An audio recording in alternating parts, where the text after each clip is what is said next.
सफदर हाशमी की पहचान भारत में नुक्कड़ नाटकों तक ही सीमित नहीं थी। एक कवि के रूप में लिखी उनकी किताबें हमसे कुछ कहना चाहती हैं। उन्होंने एक तरफ बच्चों को खेल खेल में पढ़ने का संदेश दिया, तो दूसरी तरफ हल्ला बोल जैसे नुक्कड़ नाटकों के जरिए मजदूरों का शोषण करने वालों के खिलाफ आवाज भी बुलंद करते रहे। सत्ता मत में चूर, ऊपर पटरी नीचे पहिया, फिर भी सत्ता मत में चूर, उल्टी गाड़ी चले जा रहे। सफदर प्रतीक थे उस सोच के जिसे कभी गांधी जी ने आवाज दी थी। वो आर्टिस्ट थे, कोई पैसे के लिए कार्य नहीं करते थे, वो सामाजिक कार्य करते थे, पब्लिक की भलाई के लिए कार्य करते थे, मजदूरों के लिए कार्य करते थे। सफदर ने रंगमंच के विकास के लिए बहुत कुछ किया। वो इसे एक नया आयाम देना चाहते थे। 1 जनवरी 1989 भारतीय रंगमंच की दुनिया का एक काला दौर। वक्त का पहिया कुछ ऐसा घूमा कि रंगमंच का ये चितेरा इस दुनिया के रंगमंच को अलविदा कह गया। सफदर की हत्या कर दी गई। उनकी पूरी जिंदगी सांप्रदायिकता और शोषण के खिलाफ लड़ने में बीती थी। 1989 में सफदर हाशमी पर कातिलाना हमला हुआ जब वो एक नाटक कर रहे थे। सफदर हाशमी एक रंगकर्मी थे, नाटककार थे, एक्टर थे, तो उनकी याद में बहुत बड़ा विरोध हुआ। उनके हमले जो उन पर कातिलाना हमला हुआ। सामाजिक परिवर्तन के इस महानायक की शहादत के बाद उनके साथियों ने नींव रखी सफदर हाशमी मेमोरियल ट्रस्ट यानी सहमत की।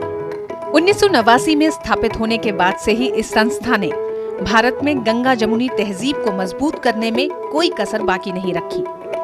1992 में बाबरी मस्जिद का विध्वंस हो या गुजरात दंगे, सहमत ने सांप्रदायिक ताकतों के खिलाफ अपनी मुहिम जारी रखी।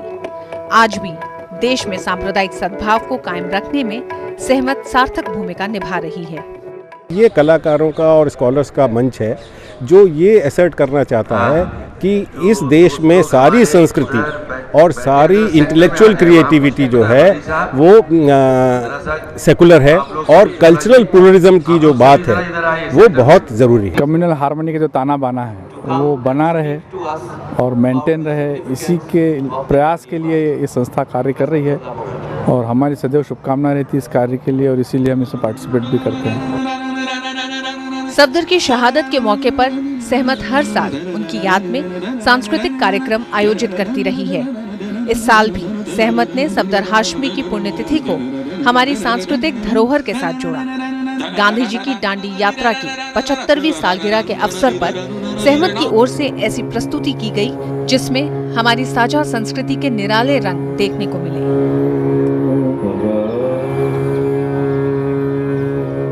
सफदर हाशमी की याद में ये जो कार्यक्रम होता है उसमें आते हैं क्योंकि सफदर हाशमी हमारे लिए बहुत ही एक प्रेरणादायक व्यक्ति रहे हैं, क्योंकि जिस तरह से उन्होंने एक सांप्रदायिकता के खिलाफ एक आंदोलन छेड़ा और साथ ही साथ उसमें एक सोशलिस्ट पद्धति की जो सोच है उसको लेकर उन्होंने लगातार एक सांस्कृतिक उनका एक जवाब था, किस तरह से नाटक के ज़रिए वो एक अपना एक मैसेज लोगों तक ले जा सकते हैं।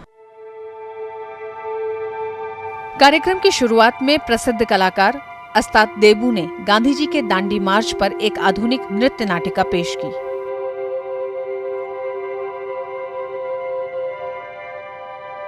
एक सामान्य व्यक्ति के यात्रा में शामिल होने, थक कर बैठने और फिर बापू की इस यात्रा की सफलता की सूचना मिलने पर प्रायश्चित करने को अस्ताद देबू ने अपनी भावभंगिमाओं के माध्यम से बिल्कुल जीवंत कर दिया।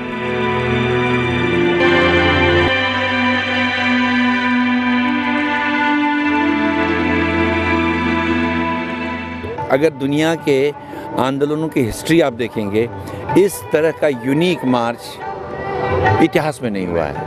गरीब से गरीब आदमी के लिए नमक बनाना और उसके लिए कानून तोड़ना, लगता तो कुछ नहीं है, लेकिन उस वक्त अंग्रेज़ों का साम्राज्यवाद, इंपीरियल पावर, सबसे बड़ा पावर, एक आदमी पैदल चल के अपने लोगों को प्रेरित करके कहता तोड़ो। मेरे मन बस गए साहिब कबीर, मेरे मन बस गए साहिब। कला सभी जाति धर्म के बंधनों से मुक्त होती है। देश में सांप्रदायिक ताने बाने को बांधे रखने में कलाकारों की बहुत बड़ी भूमिका रही है।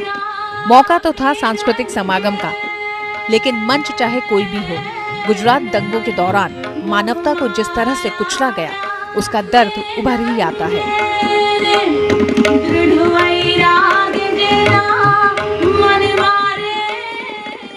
गुजरात में जो 2002 में हुआ था, वो हम लोगों के लिए, सबके लिए एक चेतावनी थी कि दंगे जो हैं कितने हीनस, कितने डेडली हो सकते हैं, और इसमें एक तरह से किसी को भी नहीं छोड़ा गया था, और ख़ास करके आर्टिस्ट, म्यूजिशियंस जिनों का भारतीय संस्कृति में कितना बड़ा योगदान रहा है, उनको भी इसमें स्पेयर नहीं किया गया था।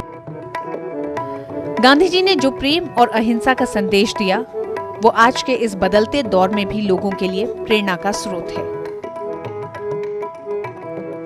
जो परिवर्तन आएगा वो बहुत ज़्यादा हिंसा से आ नहीं सकता, तो अहिंसा को परिवर्तन के साथ जोड़ने की ज़रूरत है। We have many models of survival. अगर गांधी जी के नॉन वायलेंट मॉडल या सफ्दर हाशमी के use of culture to not only remember the past but create a more harmonious present. चाहे वो भगत सिंह थे, राजगुरु थे, गांधी जी थे, नेहरू, पटेल, ये सब अलग अलग रास्ते थे इन सब की। मेरे लिए उनमें एक ही संदेश है कि उन्होंने धर्म का भेद उसमें नहीं किया, हर धर्म के लोगों को उस लड़ाई में अपने रास्ते पे चलने के लिए। ये अलग अलग जातियों, नस्लों और धर्मों का देश है। सांप्रदायिक सद्भाव हमारी परंपरा है, विरासत है, हमारी ताकत है। सफदर जैसे अमन के परवानों ने अपना पूरा जीवन दबे कुचले लोगों के लिए संघर्ष करने में बिता दिया। आज की पीढ़ी को ये समझना होगा कि अहिंसा को आत्मसात करके ही देश परिवर्तन और विकास के रास्ते पर आगे बढ़ेगा।